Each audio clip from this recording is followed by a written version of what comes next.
선생님한테 조금 제가 한 달이 걷면서 조금 듣기는 했습니다만 내년에는 아예 지역에서 이렇게 주거복지 사업하는 것을 서울시가 아예 이제 못하게 하려고 하는 움직임조차 있지요?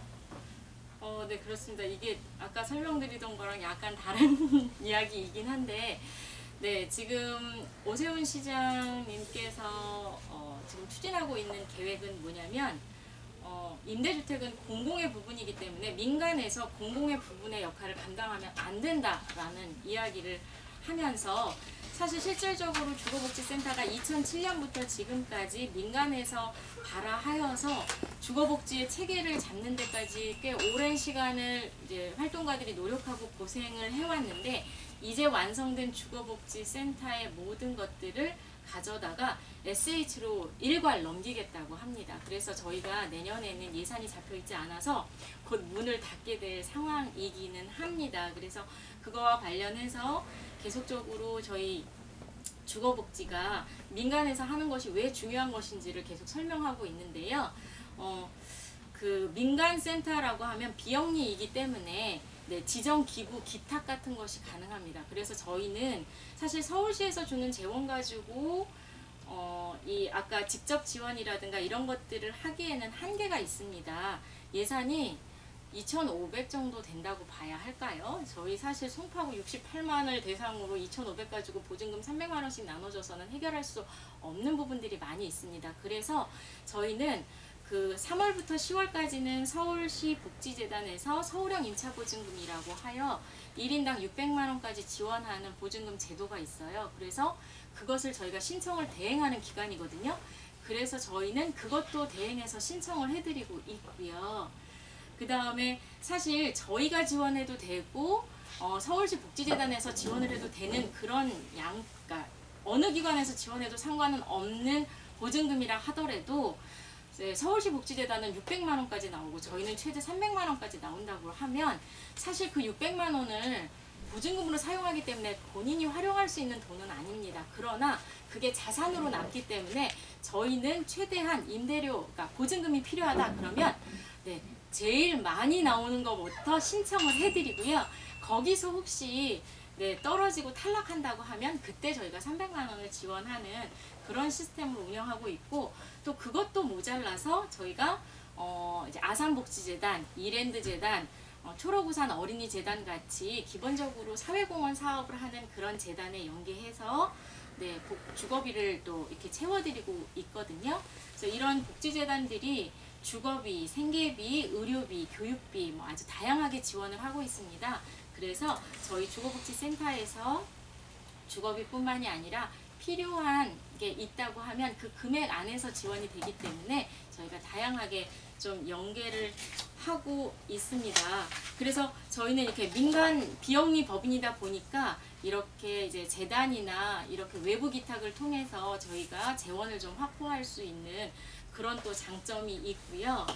그 다음에 또 하나의 장점은 SH는 영리기관이다 보니까 총 사업비의 13%를 떼어갑니다. 3%는 수익금으로 떼어가고요. 10%는 이제 국가에 내는 세금으로 떼어가는데요. 아까 제가 말씀드렸듯이 사실 사업비가 그렇게 크게 많지 않은 상황인데 총 사업비의 10%라고 하면 예를 들어서 13%라고 하면 이제 아주 간단하게 설명하면 인건비 포함한 전체 금액의 13%를 떼어가는 거예요. 그러니까 그러니까 사업비의 13%는 아까 금액 자체가 적기 때문에 얼마 되지 않지만 인건비를 포함한 13%라고 했을 때는 굉장히 큰 금액이 되거든요. 그래서 지금 2018년에 25개 부에 그 주거복지센터가 전부 이제 전부 생겼다라고 말씀을 드렸는데 그 중에 9개 센터가 SH센터고요. 그 다음에 중앙센터까지 포함해서 총 10개의 SH센터가 있는데 18년부터 지금까지 SH센터에서 그러니까 13% 아까 제가 말씀드린 네, 13%를 뗀 금액이 대략적으로 계산했을 때 한 10억 정도 되는 것 같아요. 근데 내년에는 이제 이게 25개 센터 전부 SH에서 운영한다고 하고 또 중앙센터까지 하게 됐을 때 네, 내년 한 해만 떼는 금액도 10억 가까이 되는 것 같습니다. 그러면 사실 이 금액 자체가 민간센터에서 운영을 한다 그러면 네, 세금 낼 일도 없고 이득금도 필요 없기 때문에 이걸 다 우리 주거복지가 필요한 서민들한테 사용할 수 있는 금액이거든요. 그래서 그런 부분들을 저희가 계속 얘기하고 있는데 어쨌든 오세훈 시장님께서 말씀하신 것은 무엇이냐면 요즘에 계속 신문에도 이야기하고 있고 오세훈 TV에서도 얘기하고 있는 것처럼 시민사회단체가 그동안 서울시 곳간을 뭐 ATM기처럼 사용을 하였다라는 이야기를 하면서 사실 저희도 주거복지센터가 민간 이제 시민단체에서부터 발화했다는 것 때문에 저희도 이번에 이제 포함된 것 같다는 생각이 좀 듭니다. 왜냐하면 1인 공공 홈케어 같은 경우에 그 오세훈 시장님께서 본인 공약사항으로 내걸었던 거고요. 그 사업을 어느 센터가 수행하는 것이 가장 좋은지 그러니까 여러 센터들을 검토한 결과 저희 주거복지센터에서 이 사업을 진행하는 게 좋겠다고 생각을 하셔서 7월 말경에 서울시, 그 다음에 서울시의원, 그 다음에 저희 주거복지센터들 전부 모여서 간담회를 통해서 사람을 채용하라고 그래서 9월 23일 날짜로 2명을 채용했고요. 그 다음에 이 사업은 3년 가는 사업이니까 이제 1인 가구 지원을 좀 적극적으로 해달라. 그런데 사람을 2명 뽑게 되면 사무공간이 적으니 사무공간이 적은 센터들은 이사를 가라고 얘기를 해서 저희가 이사를 갔거든요.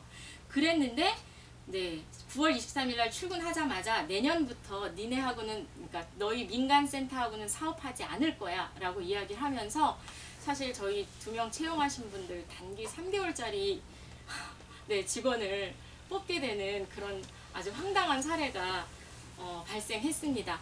근데 되게 웃긴 건 뭐냐면 사실 저희 주거복지센터가 사실은 저희 모 단체, 모 법인으로부터 계속적으로 운영비 보조와 임차료를 지원받고 있었습니다. 그러니까 서울시에서는 인건비하고 최소한의 그 운영비, 그 다음에 사업비 이 3가지만 주고요. 임대보증금, 임대료 이런 것들은 그러니까 임차료는 지원하지 않았습니다. 그래서 저희 이제 시민단체 같은 경우에는 그 회원님들이 10,000원씩 모아주는 그런 것들을 모아서 네, 보증금도 마련하고 월세를 계속적으로 저희가 냈었고요. 사실 주는 운영비조차도 굉장히 모자라서 저희 이제 네, 저희 이제 단체나 법인에서 지원을 받아가지고 이 사업을 좀 운영했었는데 어쨌든 오세훈 시장님께서는 여튼 시민단체는 아니라고 하셔서 저희가 지금 내년 3월까지는 예산이 잡혀있는 상황이고요. 저희가 민간위탁이다 보니까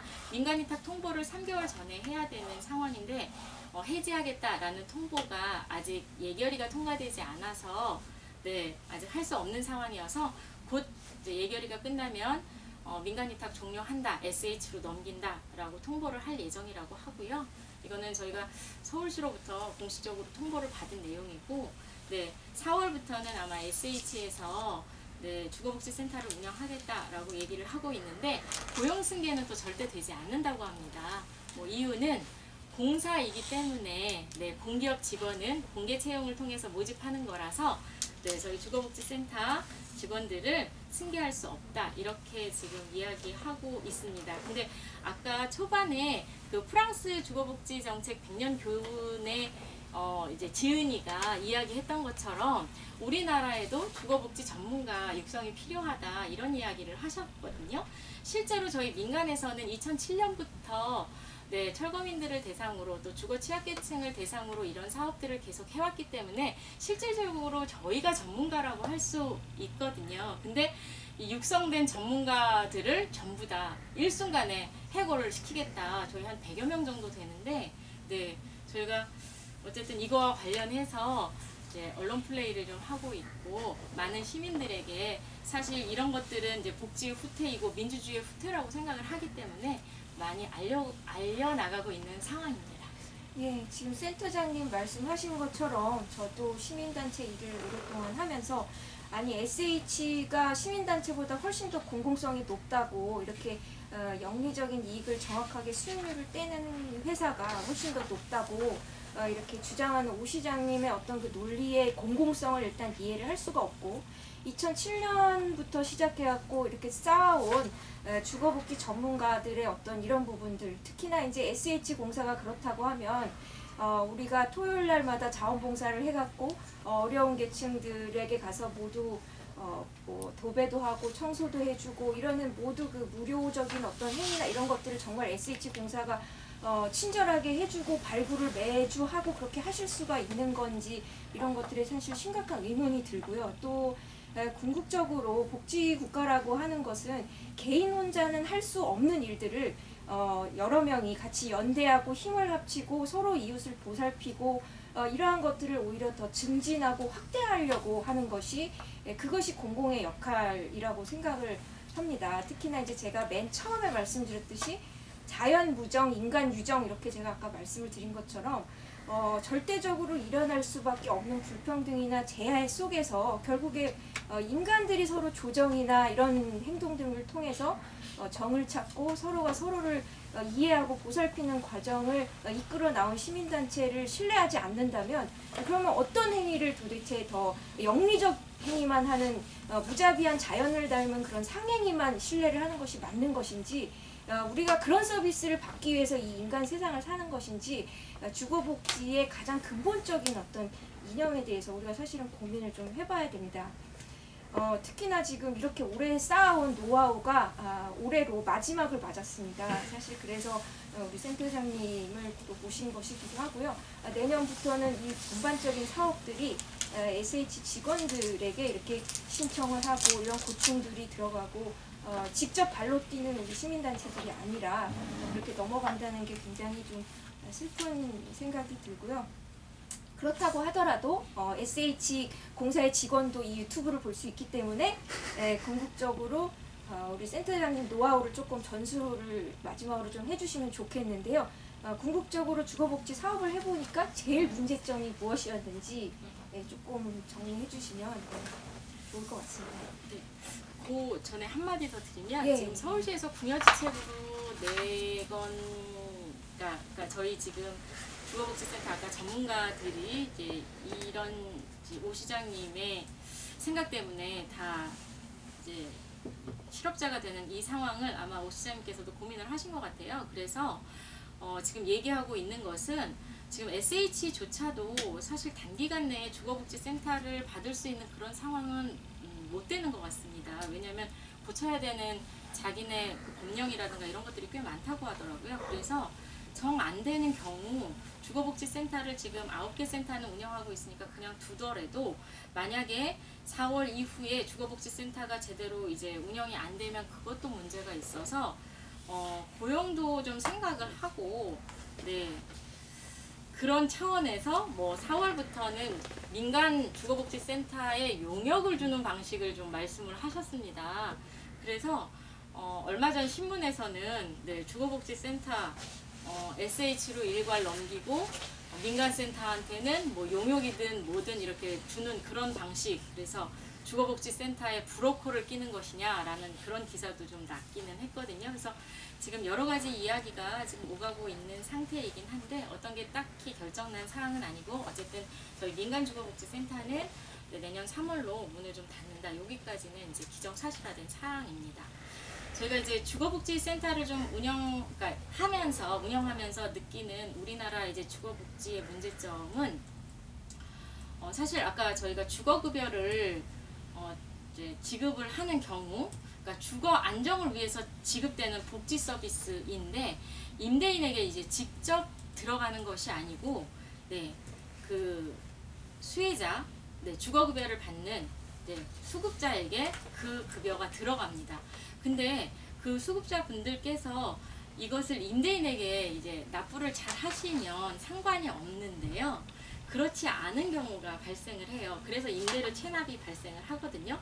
그러니까 임대인이 직접 받을 수 있게 하는 방법, 그러니까 강제적으로, 그러니까 그런 것들을 그러니까 뭐 하여튼 좀 법적으로 규제할 수 있는 방안이 좀 필요하다는 생각이 듭니다.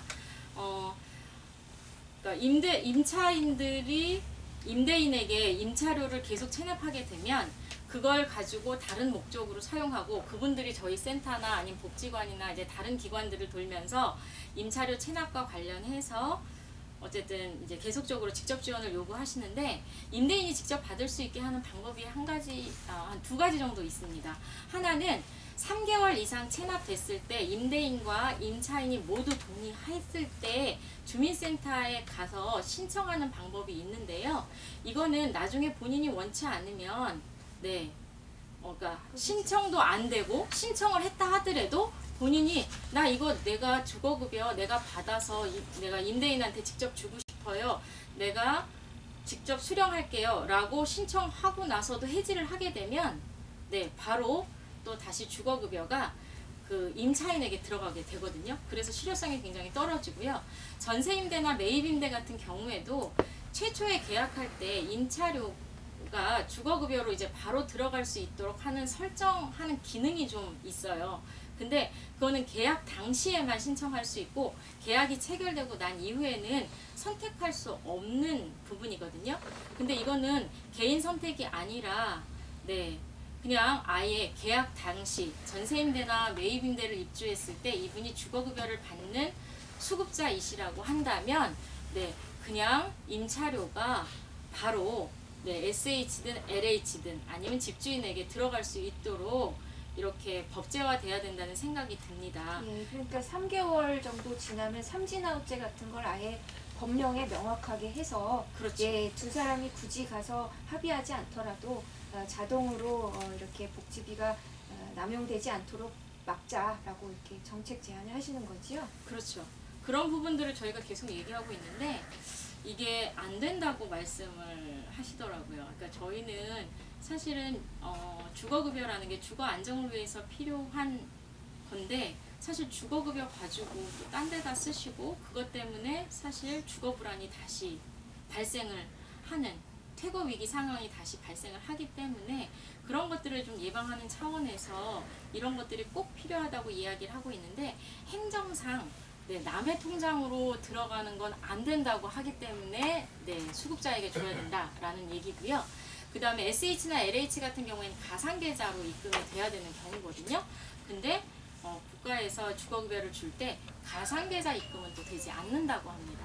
그래서 그런 이유를 가지고 안 된다라고 얘기를 하고 있는데 실질적으로 SH나 LH의 이제 임대주택에 어렵게 입주하신 분들도 이 체납금 때문에 퇴거 위기에 몰리는 분들이 굉장히 많아요. 그래서 이런 부분들은 조금 국가에서 신경을 쓰게 되면 주거 안정도 가져올 수 있고 그 다음에 저희 국가 예산도 절약하는 방안이 될 수 있다는 생각이 들거든요. 왜냐하면 이분이 정말 주거비를 쓰고 나면 그 추가적인 비용이 발생하지 않는데 주거비로 쓰지 않기 때문에 또 주거비가 필요하게 돼서 이분이 그 주거비를 어디든 가서 자기가 이제 근로 활동을 하지는 않으시니까 지원을 받게 되니 그러니까 두 번의 중복 지원이 되는 상황이거든요. 그렇게 됐을 때는 국가 재정에도 좀 어려운 부분이 있다고 생각이 됩니다. 평생 좀 입법 파악을 연구한 연구자로서 사실 너무 마음 아픈 게 이런 일이 일어날 줄 알았으면 아예 우리 주거복지센터를 법적 근거를 명확하게 만들어 놓을 것을 이렇게 법과 관련돼서 사실 이렇게 시장 한 명이 들어와갖고 사업을 민간에서 이 쌓아온 노하우를 이렇게 뒤집고 함부로 변경할 수 있는 이런 상황이 발생하지는 않았을 텐데 라는 생각이 들어서 심각한 그런 책임감도 느끼고 가슴이 되게 아픕니다.